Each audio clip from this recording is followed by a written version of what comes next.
Good morning. I'm feeling better. My voice is getting there. Yay!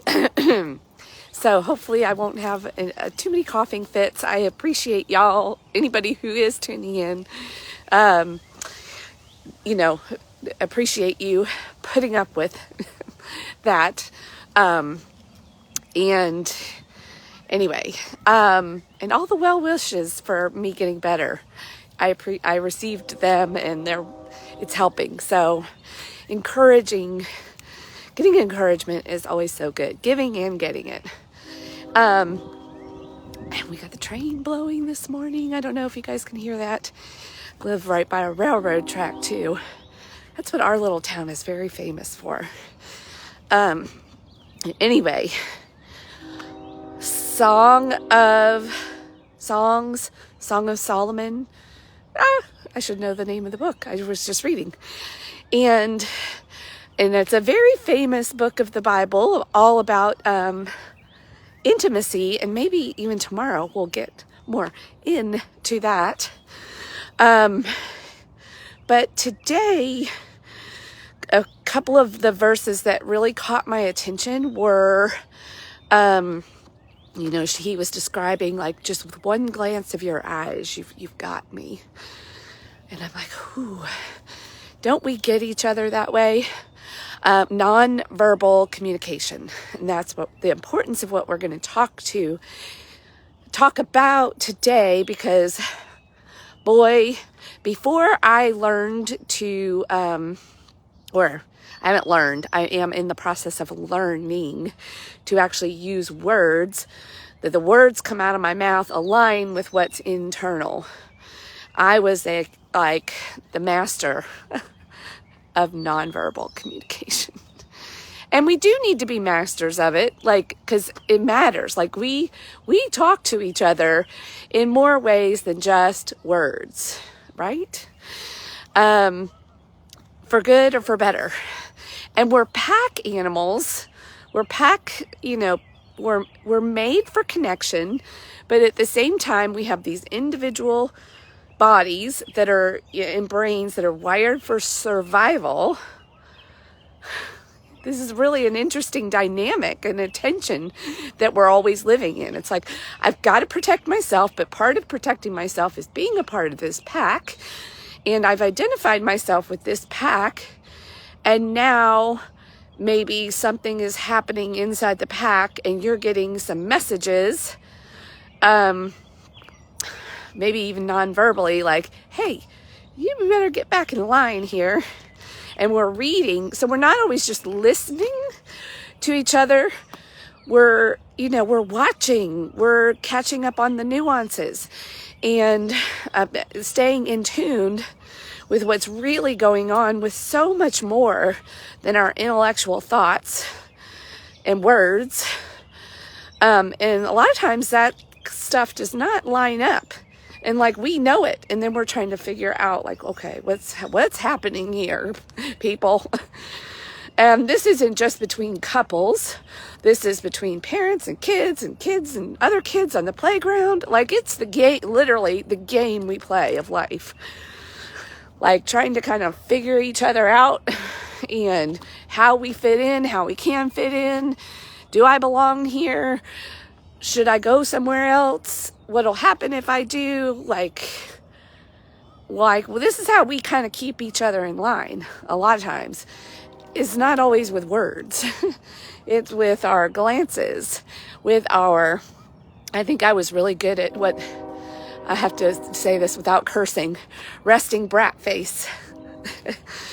I, as a 9, who was really unhealthy at one point and totally operating from disintegration, not alignment, and was totally, didn't want any kind of confrontation, was threatened by it. But I was also being kind of threatened, or at least I thought I was, by other people. And so this is how I would communicate. I did a lot of nonverbal communication. And then my husband or my kids or somebody would call me on it, and I would be like, what? I didn't say anything. What are you talking about?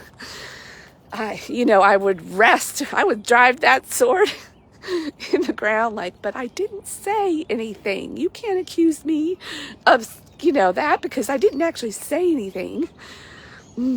Yeah, oh yeah.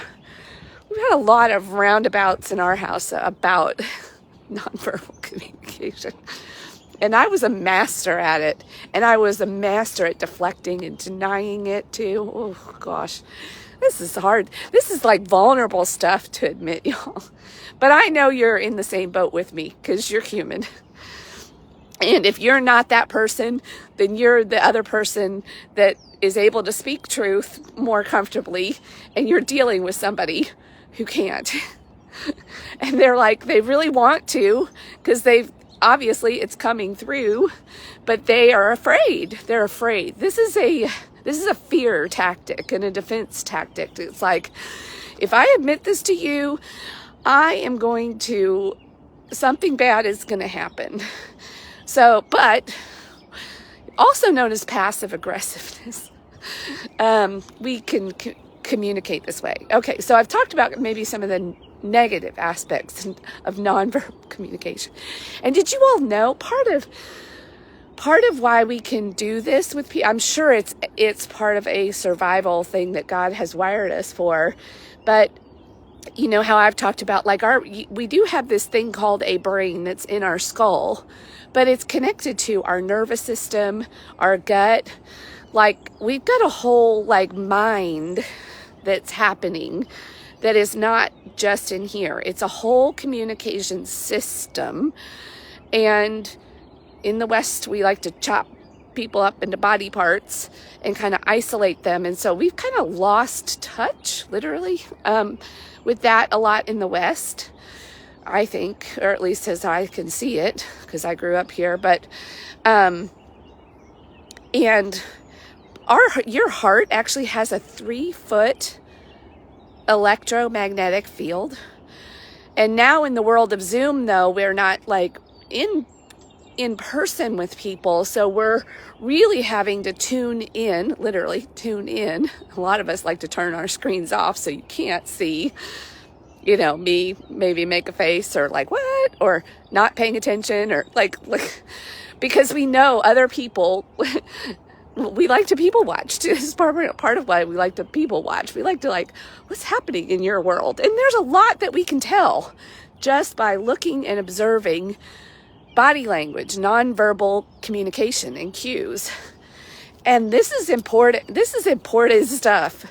Now, a lot of times we like to also be mind readers and jump to conclusions. And then we'll misinterpret people's body language and think that we know because we've got maybe some evidence of, well, the last 3 people I saw that made a face like that, I was right. But then you encounter the 4th person and they're like, what are you talking about? And they seem innocent, but you're like, boy, I know what that face looks like. I know what that face means. And maybe they are trying to hold in some gas. You know what I'm saying? You don't know. You really don't know.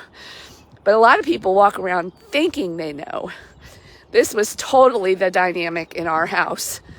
My husband probably had enough evidence, and he, conversely too, I would call him on a lot of his nonverbal communication. There's a lot of biting of the lips that happen, or eyes. My dad was the master of this. This is probably where it started with me, and it probably started with you too. You were trained as a child in your house and whatever language your family of origin used, and signals and cues where you knew things were good, things were about to hit the proverbial fan. You know what I'm talking about? And then you carry that out with you. And then you're talking to other people, at least all this nonverbal communication, where when you interpret the biting of the lip or the wide eyes, that might have meant something totally different in their household. Or they used and then we're all like just bumper cars, just bumping into each other. A pastor once used the analogy of a garbage truck. Like, we're all just garbage trucks, just kind of bumping and careening into each other, and we spill our garbage out onto other people. And Brene Brown, I've talked about her a lot. I really like her. She's a pretty wise woman, and she's backed it up with a lot of research. And she particularly spends a lot of times in some of these more uncomfortable emotions, vulnerability being one of them. And when you can be vulnerable and which also includes just complete honesty and transparency, then you stop kind of playing some of these games where you're sending mixed signals. That's what happens with most of us. And the problem and the importance of nonverbal communication. A lot of us, because we're not being honest, we're communicating what we really feel, and then the words aren't lining up, or the actions or whatever, and we're getting into some relational trouble. And sometimes even with ourselves. This is not limited to just communicating with other people. It's with ourselves. We're ignoring our own signals, our own intuition, maybe staying in a situation when your body is like, get the heck out of here. And you're like, no, well, whatever it is, there's a lot of mixed signals happening. And when you can start to slow down, realize that this is happening, I think you really do have to start with yourself and start to get to know yourself, your own signals, paying attention to what's happening, learn about your particular personality, how it developed, the stories and beliefs that you were raised with, where all that conditioning and garbage came from, and start to deal with it, because then you can start to deal more honestly and vulnerably with other people. You start to build trust with yourself, and then some of that nonsense will start to go away, or you'll at least start to really be able to go, oh, I see what happened there. And you can even start to own your part of it, get into the weeds of well, yes, I did do exactly this, but it wasn't all me, because then that triggered this in you and your garbage. And then so you would need to still own your garbage, because you don't want to own too much. But it really moved me out of the place of being, wait a minute, I shouldn't put that in past tense. It's in progress. It's very much in progress. But I've made quite a bit of progress. And my relationships are bearing fruit of that. And it takes a while, though, too. When you start to do this kind of work with your nonverbal communication and really tapping into your own wisdom and starting to get aligned and integrated, have integrity within yourself.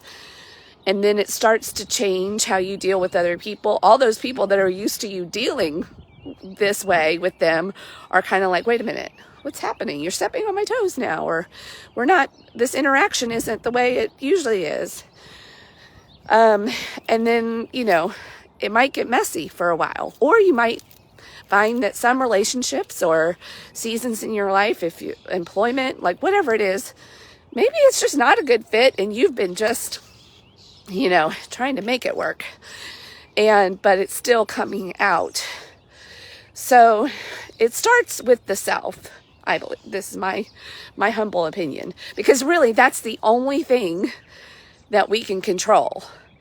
And really, nonverbal communication tells us that even with ourselves, we don't have full control.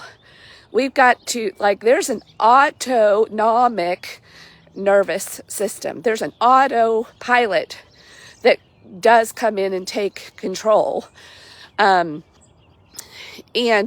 so it's never, and you can teach it new programming and you can learn to do new things, but you're never 100% in control. Like, it takes a lot of effort. You know, we got manual steering on this baby. It's not, you know, it takes effort and work, and a lot of people, you know, don't like doing this kind of stuff. And so that's also part of what we're dealing with. Like, we've got people that are just on autopilot and in survival mode and are complete train wrecks. And we, if we're doing our work, we're trying to then expect the same thing in return. And we've got to remind ourselves, hey, wait a minute, they're not doing their work. Maybe I need to really adjust my expectations so that then my nonverbal communications can be more appropriate for the situation. You know what I'm saying? You can switch, because that will also switch you out of what's wrong with this idiot to, oh, I used to be like you. Oh, yeah, it's hard. It switched you from anger to compassion. And that's a much better and generous place to live. Not only with yourself, but with others. And you can kind of see what's going on. That's part of even, it's kind of neat that this is on the heels of wisdom in the Psalms, because there is wisdom, and there's a lot of wisdom in body language. When we learn how to tune into it with ourselves, then act with alignment, because that's a lot of what crazy making is. Or maybe that's not the right word to use, but when you feel out of control, crazed, is you're ignoring what's happening in your body, and you're ignoring your gut, and then you're doing things that are counter to your own beliefs, your own safety maybe, and your mind knows all this, and you're like, wait a minute, what? And you're living with mixed signals. Oftentimes we refer to this as in the you know, field of psychology, this is referred to as cognitive dissonance. You know, you're divided. That's crazy making stuff. And this is part of what's happening. You're ignoring, and you're not going back and even relearning, where did all this come from? Why am I doing this? Why am I feeling this way? And then starting to really deal with it and get things back into alignment and back together. And then learning in a new way how to be, and learning too, oh, wait a minute. Oh yeah, you actually took vows. You married me. You must love me. I can be vulnerable with you, but a lot of times we don't even act that way in our own families with people that prove that they love us, because we got hurt umpteen years ago in these situations, and maybe even repeatedly, and we haven't fully dealt with it. We just learned how to deal with it, put it in its box and put it away, and then it still keeps creeping up and blocking the very thing that we want with other people. And we're the ones blocking it. And we don't even see it. We always look at the other person. We always defend and go, but you did, and then that, and blah, blah, blah, right? So this is not easy stuff, though, that I'm talking about, y'all. And it takes a lot. Looking in the mirror and really seeing yourself honestly. Oh man, it's not easy stuff. So there's no wonder that a lot of people choose not to do it. It's much easier to see all the faults in everybody else, right? But that's not how you actually heal and get healthy and have good relationships. That's not how. So pay attention to the wisdom of your own nonverbal communication within yourself, with yourself, when something gets triggered and how you're reacting to somebody else. Let's go find the roots of that and replant some things, rework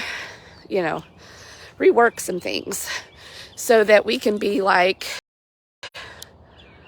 these trees and not that tree. And that tree on the inside, but then trying to look like that tree on the outside. Right? Isn't that what we do?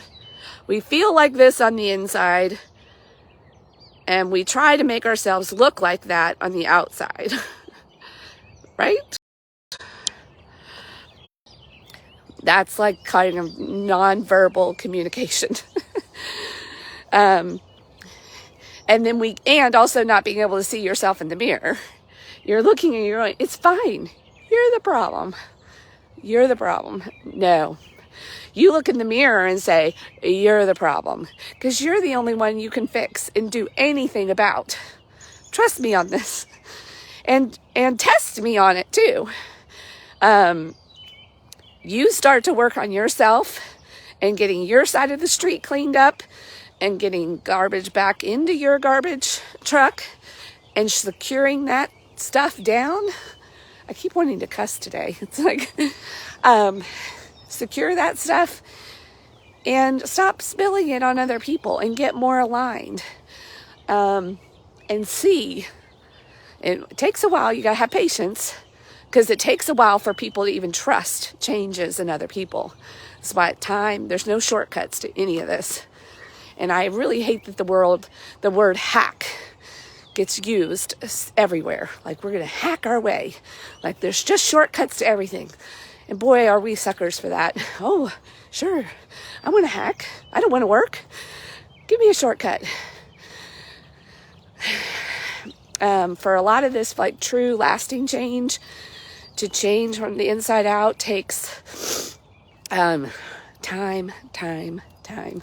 Practice. That is how you build trust with yourself and with other people. You can't fake it till you make it on this stuff. Okay. I've probably given my voice enough today. Have a great day. Love you guys. Rise and shine.